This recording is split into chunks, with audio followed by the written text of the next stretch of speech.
Hello दोस्तों। तो मेरी कहानी आंसू पश्चाताप के 7वां भाग आ चुका है। तुम जो कर रहे हो उसका परिणाम तुम्हारे सामने आएगा। मेरा क्या बिगड़ेगा? क्यों ज्योति? हाँ जीजा जी, चलिए हम यहाँ से चलते हैं। ऊंचे स्वर में प्रकाश बोला। नहीं ज्योति, तुम कहीं नहीं जाओगी। प्रकाश, अब तुम्हें जो करना है खुले दिल से करना। मैं जा रही हूँ। तुम यह समझ लेना कि तुम्हारी जिंदगी में ज्योति एक सपना बनकर आई थी, जो आँख खुलते ही आँखों से ओझल हो गई। नहीं ज्योति, तुम इतना कठोर मत बनो। हम दोनों पति पत्नी हैं। इस जालिम ने तुम्हें अपनी झूठी बातों में भरमाया है। प्रकाश ज्योति का हाथ पकड़कर कहने लगा, ज्योति, ये घर सिर्फ मेरा नहीं तुम्हारा है। तुम इसे त्याग कर कहीं नहीं जाओगी। आज तक मैं इस घर को अपना घर समझ रही थी, लेकिन आज से इस घर से मेरा कोई वास्ता नहीं है और ना ही इस घर के लोगों से, समझे? इतना कहने के बाद वह नग्न की गाड़ी में बैठ गई और नग्न मुस्कुराते हुए ड्राइविंग सीट पर बैठ गया और ज्योति को अपने साथ गाड़ी में बैठाकर चल दिया। गाड़ी में बैठी ज्योति को प्रकाश तब तक निहारता रहा जब तक गाड़ी उनकी आंखों से ओझल नहीं हुई। ज्योति प्रकाश को छोड़कर चली गई। वह गमगीन होकर बैठ गया। प्रकाश से उसकी माँ बोली, बेटा, इस तरह हिम्मत नहीं हारते। बहू गुस्से में थी, इसलिए मैं भी उसे नहीं रोक सकी। कुछ दिनों ज्योति का गुस्सा कम हो जाएगा तो हम उसको समझाकर घर वापस ले आएंगे। समय गुजरता गया, दिन बीत गए और प्रकाश अंदर ही अंदर टूटने लगा। फिर क्या, एक शाम प्रकाश अपने घर में दाखिल हुआ, बहुत ही उदास। इतना उदास नहीं होते प्रकाश, पति पत्नी में अक्सर झगड़ा होता है। आज नहीं तो कल वह तुम्हारी जुदाई का गम बर्दाश्त नहीं कर पाएगी। उसे उसकी गलती का एहसास हो जाएगा। फिर से तुम दोनों एक हो जाओगे। अब चलो खाना खा लो, भूख लगी होगी। माँ ज्योति मुझ पर शक करती है और शक का कोई इलाज नहीं होता। अब वह नहीं आएगी। वहाँ उसके क्रोध अग्नि में नग्न घी डालकर और भड़काता रहेगा। इधर क्या बताऊं पिताजी, सारा दोष प्रकाश का है, क्योंकि प्रकाश अब वह प्रकाश नहीं रहा। उसकी करतूतों को आपसे कहने में भी शर्म आ रही है। वह अपने चरित्र से बहुत नीचे गिर चुका है। अगर ज्योति की जगह कोई और लड़की होती तो उसे बहुत पहले छोड़ देती, लेकिन वह कमबख्त मेरी एक नहीं सुना, उल्टे मेरे को समझाने लगा। पिताजी, अब दोबारा ज्योति को उस घर में जाना ठीक नहीं होगा। उससे तलाक लेने में ही ज्योति की भलाई है। नहीं नहीं, यह तुम क्या कह रहे हो? इतनी जल्दी हम उससे रिश्ता नहीं तोड़ सकते। अक्सर पति पत्नी में झगड़ा होता है, इसका मतलब यह नहीं कि वो रिश्ता तोड़ ले। हमारा काम उन दोनों को दूर करना नहीं, बल्कि दोनों को समझा कर करीब लाना है, जिससे वह दोनों एक हो जाए और फिर से दोनों प्यार और विश्वास के साथ एक दूसरे के साथ रहे। हाँ पापा, यह तो आप सही कह रहे हैं, मगर सुनो नग्न, अगर मगर कुछ नहीं, हमारा दायित्व है ज्योति और प्रकाश को समझाकर एक करना। अभी ज्योति को मायके में कुछ ही दिन हुआ कि अचानक उसे उल्टियाँ होने लगी। यह देखकर ज्योति की माँ घबरा गई। क्या हुआ बेटी? कुछ नहीं, बस चक्कर आ रहा है। ज्योति की माँ समझ गई और उसे एक महिला डॉक्टर के पास ले गई। डॉक्टर चेकअप करने के बाद उसकी माँ से मुस्कुराकर बोली, आपकी बेटी माँ बनने वाली है। डॉक्टर के मुंह से यह सुनकर ज्योति की माँ प्रसन्न हो गई, लेकिन ज्योति के चेहरे का रंग फीका पड़ गया। मैं प्रकाश के बच्चे की माँ बनने वाली हूँ, ऐसा नहीं होगा। मैं प्रकाश के बच्चे की माँ नहीं बन सकती, लेकिन बेटा तो मेरा भी है। मैं अपने बच्चे पर प्रकाश का छाया तक नहीं पड़ने दूंगी। क्या सोच रही हो ज्योति? डॉक्टर की आवाज़ सुनते ही उसकी खोई चेतना टूट गई। चिंता करने की कोई बात नहीं। आप समय से चेकअप कराते रहना और अपने सेहत पर विशेष ध्यान देना। ऐसा कुछ मत करना जिससे आपके आने वाले बच्चे के सेहत पर कोई असर पड़े। डॉक्टर, मैं वह सब कुछ करूंगी जो एक माँ बनने वाली औरत को करना चाहिए। ज्योति अपनी माँ के साथ घर वापस आई। जब नग्न को यह पता चला कि ज्योति माँ बनने वाली है, वह असमंजस में पड़ गया। नहीं, मैं ऐसा नहीं होने दूंगा। अगर ज्योति प्रकाश के बच्चे को जन्म देगी तो मेरा रचा षड्यंत्र उल्टा पड़ जाएगा। इसी सोच के साथ वह ज्योति के पास पहुंचा। नमस्ते जीजा जी। नमस्ते ज्योति, कैसी हो? ठीक हूँ जीजा जी, आप कैसे हैं? मैं भी ठीक हूँ। हमें तुमसे एक बात करनी है। हाँ जीजा जी, कहिए। किरण बता रही थी कि तुम माँ बनने वाली हो। हाँ जीजा जी, आपने ठीक सुना, मैं माँ बनने वाली हूँ। लेकिन यह बच्चा तो प्रकाश का है। आप कहना क्या चाहते हैं? मेरा कहने का मतलब यह है कि बच्चा तो प्रकाश का भी है और प्रकाश से कोई रिश्ता नहीं, तो इस बच्चे को जन्म क्यों देगी? तुम तो जानती हो, बच्चों का नाम उसके बाप के नाम से जाना जाता है। इसलिए कह रहा हूँ, इस बच्चे को जन्म मत दो, अबॉर्शन करवा लो। नहीं जीजा जी, शायद आप यह भूल गए कि मैं इस बच्चे की माँ हूँ और मैं अपने बच्चे के बारे में कभी यह नहीं सोच सकती। महीने दर महीने गुजरते गए। ज्योति को समय से प्रसव के लिए एक नर्सिंग होम में भर्ती कराया गया, जहां प्रसव पीड़ा के बाद उसने एक सुंदर बालक को जन्म दी। ज्योति की माँ काफ़ी खुश थी। नर्सिंग होम में उनके तमाम रिश्तेदार वल्ब दोस्त आकर मिले और बच्चे को दीर्घायु होने का आशीर्वाद दिए।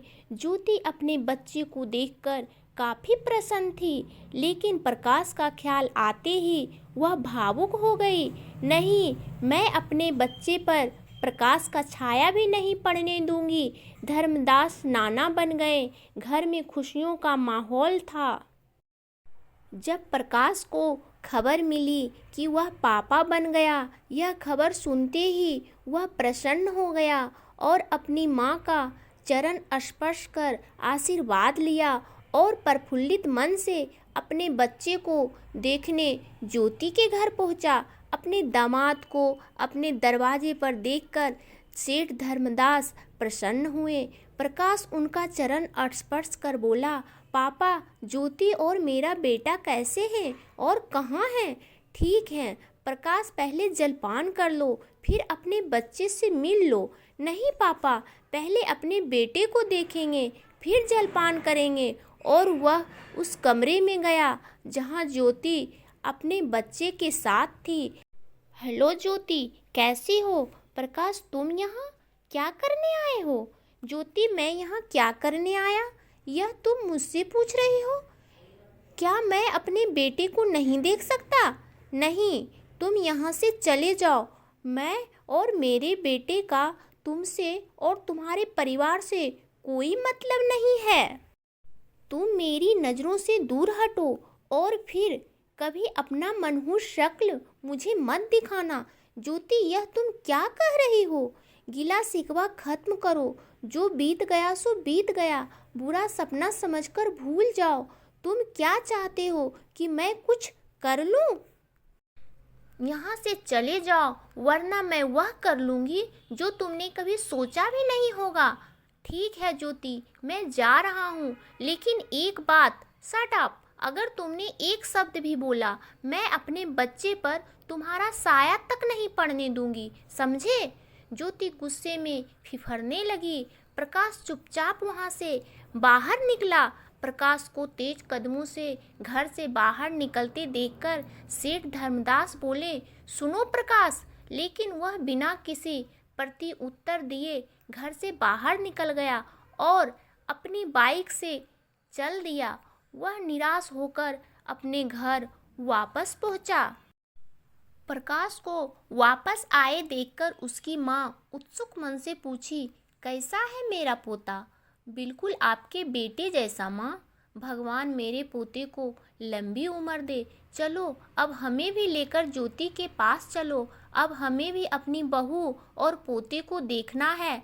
मैं बहू को मनाकर घर वापस लाऊंगी।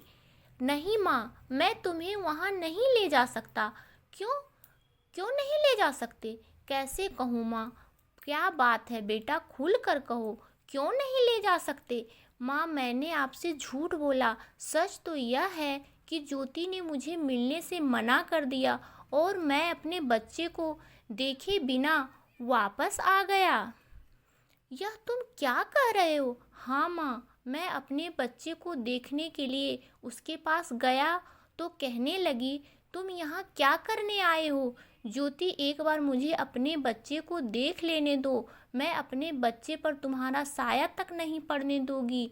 चले जाओ यहाँ से। फिर मैं अपने बच्चे को देखे बिना ही चला आया। बहू, तुम्हारी औलाद को तुम्हें नहीं देखने दी। हे भगवान, बहू तो अपनी जिद की सारी हदें पार कर दी। कोई बात नहीं, भगवान उसका भला करेगा। मेरे पोते बहू जहाँ भी रहें, खुश रहें, कुशल रहें, यही मेरा आशीर्वाद है उनके लिए। धीरे धीरे दिन गुजर गए, महीनों गुजर गए, सालों गुजर गए, लेकिन ज्योति के दिल में नफरत ज्यों की त्यों बनी रही। अचानक एक दिन प्रकाश की माँ की तबीयत खराब हो गई। उनको डॉक्टर के पास ले जाना पड़ा, लेकिन दवा खाने के बाद भी उनकी तबीयत में कोई सुधार नहीं हुई। बढ़ती उम्र के साथ दिन पर दिन उनका स्वास्थ्य बिगड़ने लगा।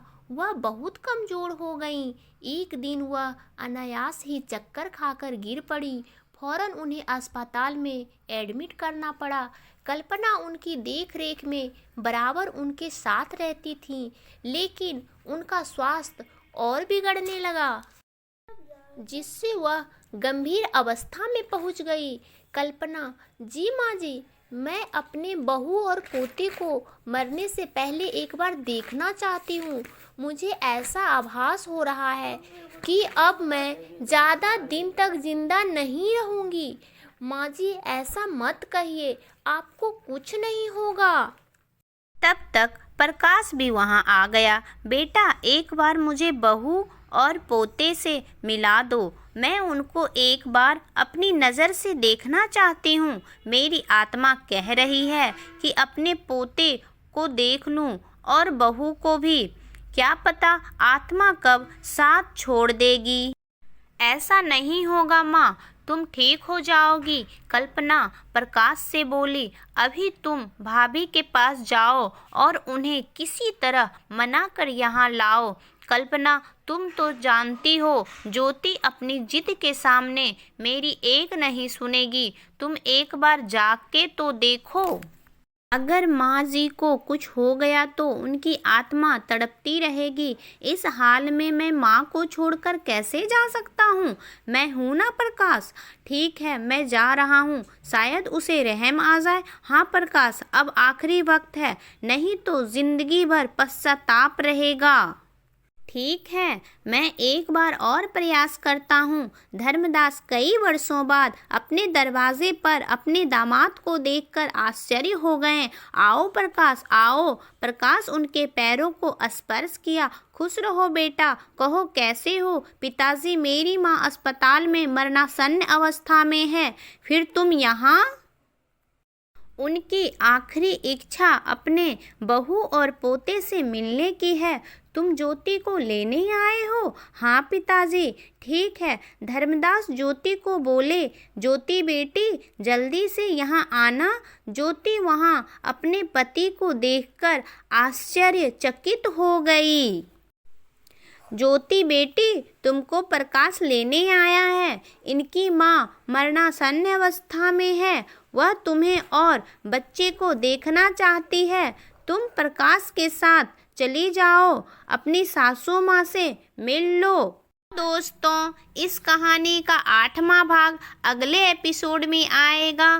तब तक के लिए आप मेरे चैनल को सब्सक्राइब कर दीजिए, कहानी को लाइक कर दीजिए और अच्छी अच्छी कमेंट लिखिए ताकि मुझे प्रेरणा मिले और मैं आपके लिए अच्छी अच्छी वीडियो ला सकूं। धन्यवाद।